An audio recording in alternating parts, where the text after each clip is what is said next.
The city of Knoxville says crews should finish a new homeless courtyard on Broadway near downtown this fall. It's the area under the I-40 bridge on Broadway where homeless people often gather on the sidewalks. The city plans to add picnic tables, porta-potties to full-time social workers and security as well. 10 News reporter Sean Franklin explains the area would only be open though during the day. Sean? That's right, Robin. Right now, you can drive down that stretch of Broadway any time of day and see people sitting, lying, or sleeping in the area. There are several organizations working to deal with that issue, including Knox Area Rescue Ministries, or CARM.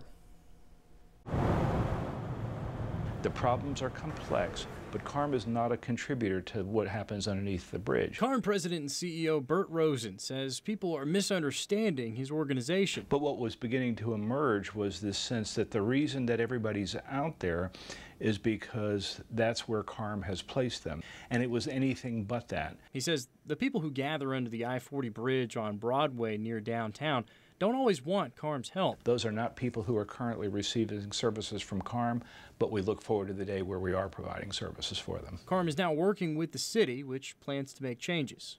And the intent is to create an outdoor, low barrier, daytime use, safe space for people to be. Knoxville's homeless coordinator Mike Dunthorne says the city plans to provide 2 full-time social workers to help the homeless, porta-potties, picnic tables, and security.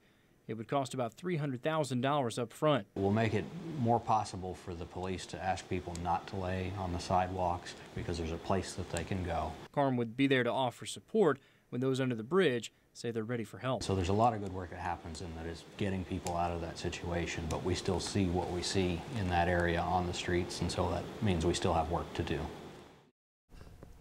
Again, it's scheduled to open this fall. The city says it has to move some fences around in the area. To do that, it has to get permission from TDOT. Robin? All right, thanks for the update, Sean.